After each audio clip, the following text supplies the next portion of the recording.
Tellson's bank, established in the Saint-Germain quarter of Paris, was in a wing of a large house, approached by a courtyard and shut off from the street by a high wall and a strong gate. The house belonged to a great nobleman who had lived in it until he made a flight from the troubles, in his own cook's dress, and got across the borders. A mere beast of the chase flying from hunters, he was still in his metempsychosis, no other than the same Monseigneur, the preparation of whose chocolate for whose lips had once occupied 3 strong men besides the cook in question. Monseigneur gone, and the 3 strong men absolving themselves from the sin of having drawn his high wages by being more than ready and willing to cut his throat on the altar of the dawning republic, one and indivisible of liberty, equality, fraternity, or death. Monseigneur's house had been first sequestrated and then confiscated. For all things moved so fast, and decree followed decree with that fierce precipitation, that now, upon the 3rd night of the autumn month of September, patriot emissaries of the law were in possession of Monseigneur's house, and had marked it with the tricolor, and were drinking brandy in its state apartments. A place of business in London like Tellson's place of business in Paris would soon have driven the house out of its mind and into the Gazette. For what would staid British responsibility and respectability have said to orange trees in boxes in a bank courtyard, and even to a Cupid over the counter? Yet such things were. Tellson's had whitewashed the Cupid, but he was still to be seen on the ceiling, in the coolest linen, aiming, as he very often does, at money from morning to night.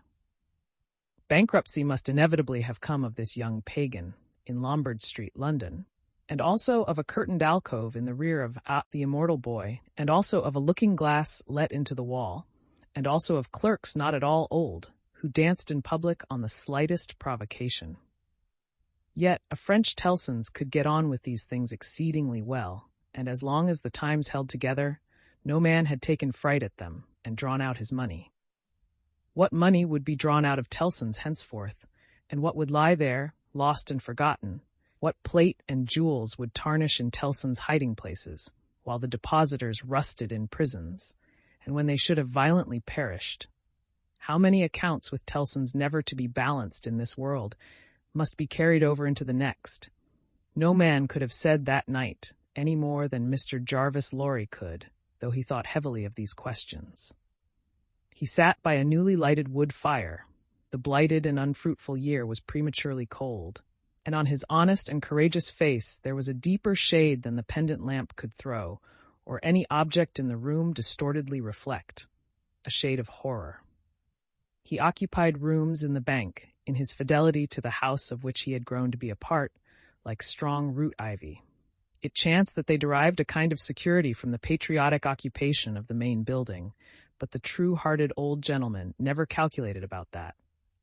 All such circumstances were indifferent to him, so that he did his duty.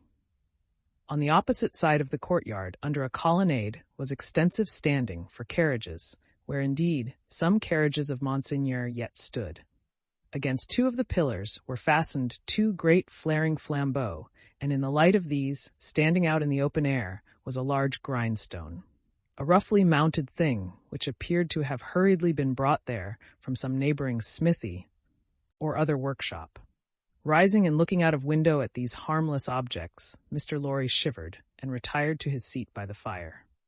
He had opened not only the glass window, but the lattice blind outside it, and he had closed both again, and he shivered through his frame.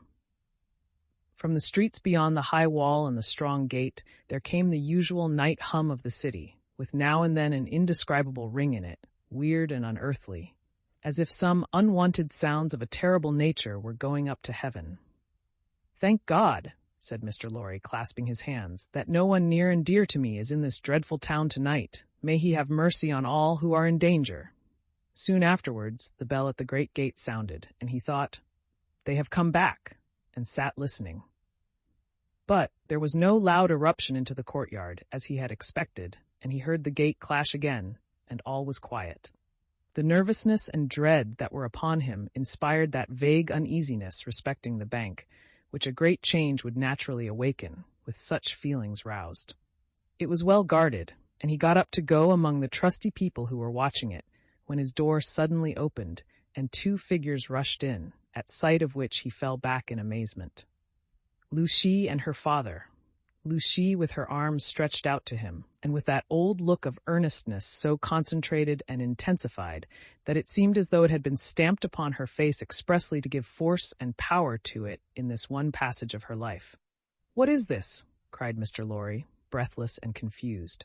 "What is the matter, Lucy? Manette! What has happened? What has brought you here? What is it?"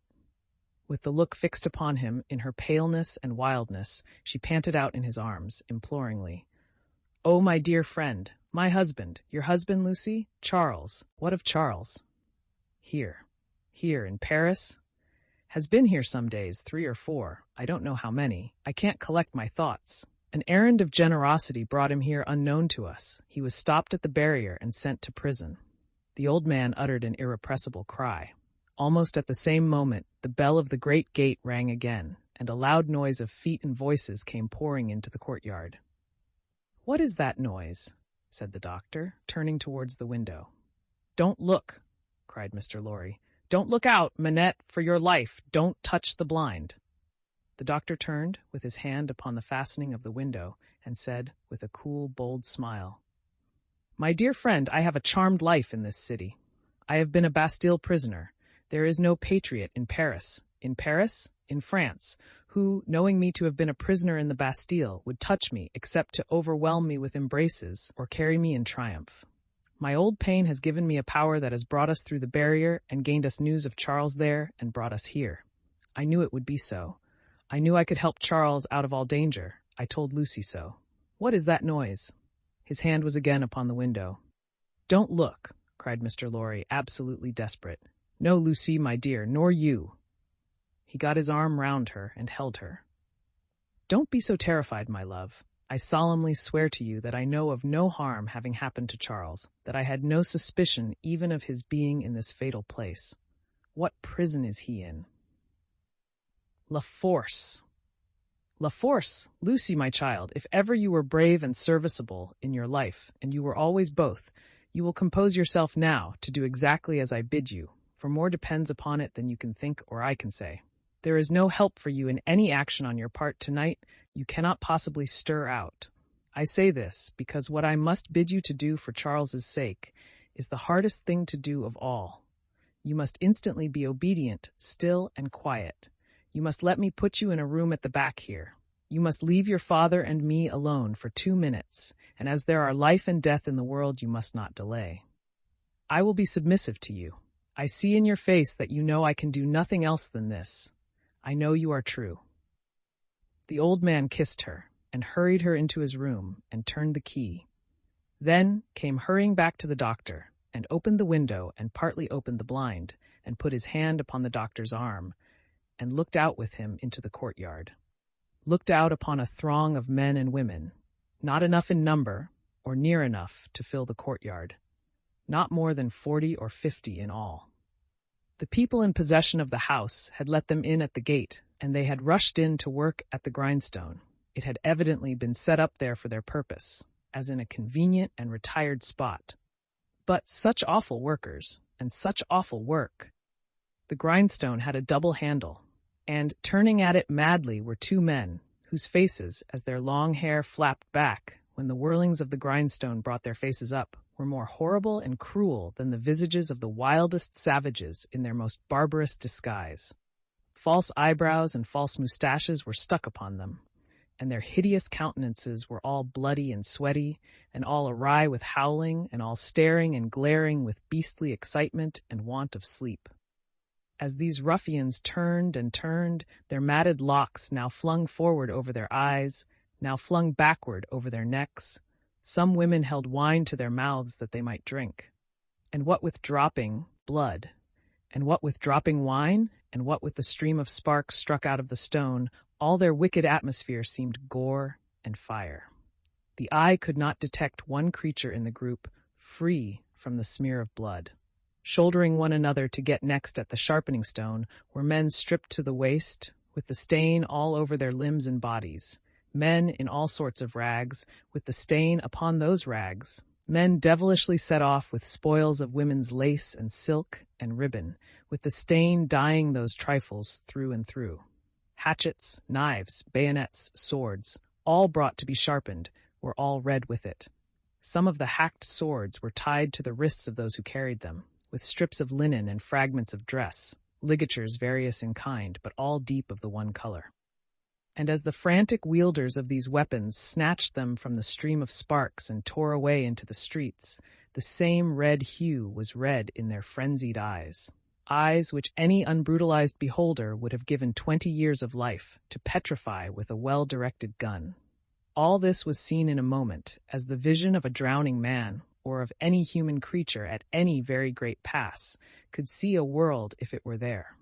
They drew back from the window, and the doctor looked for explanation in his friend's ashy face. "They are," Mr. Lorry whispered the words, glancing fearfully round at the locked room, "murdering the prisoners. If you are sure of what you say, if you really have the power you think you have, as I believe you have, make yourself known to these devils, and get taken to La Force. It may be too late, I don't know, but let it not be a minute later." Dr. Manette pressed his hand, hastened bareheaded out of the room, and was in the courtyard when Mr. Lorry regained the blind. His streaming white hair, his remarkable face, and the impetuous confidence of his manner, as he put the weapons aside like water, carried him in an instant to the heart of the concourse at the stone. For a few moments there was a pause, and a hurry, and a murmur, and the unintelligible sound of his voice, and then Mr. Lorry saw him, surrounded by all, and in the midst of a line of 20 men long, all linked shoulder to shoulder and hand to shoulder, hurried out with cries of, "Live the Bastille prisoner! Help for the Bastille prisoner's kindred in La Force! Room for the Bastille prisoner in front there! Save the prisoner Evremond at La Force!" And 1,000 answering shouts. He closed the lattice again with a fluttering heart, closed the window and the curtain, hastened to Lucie, and told her that her father was assisted by the people and gone in search of her husband. He found her child and Miss Pross with her, but it never occurred to him to be surprised by their appearance until a long time afterwards, when he sat watching them in such quiet as the night knew. Lucie had, by that time, fallen into a stupor on the floor at his feet, clinging to his hand. Miss Pross had laid the child down on his own bed, and her head had gradually fallen on the pillow beside her pretty charge. Oh, the long, long night, with the moans of the poor wife, and oh, the long, long night, with no return of her father, and no tidings. Twice more in the darkness the bell at the great gate sounded, and the eruption was repeated, and the grindstone whirled and spluttered. "What is it?" cried Lucie, affrighted. "Hush! The soldiers' swords are sharpened there," said Mr. Lorry. "The place is national property now, and used as a kind of armory, my love." Twice more in all, but the last spell of work was feeble and fitful. Soon afterwards, the day began to dawn, and he softly detached himself from the clasping hand, and cautiously looked out again. A man, so besmeared that he might have been a sorely wounded soldier creeping back to consciousness on a field of slain, was rising from the pavement by the side of the grindstone, and looking about him with a vacant air. Shortly, this worn-out murderer descried in the imperfect light one of the carriages of Monseigneur, and, staggering to that gorgeous vehicle, climbed in at the door and shut himself up to take his rest on its dainty cushions. The great grindstone, earth, had turned when Mr. Lorry looked out again, and the sun was red on the courtyard. But the lesser grindstone stood alone there in the calm morning air, with a red upon it that the sun had never given and would never take away.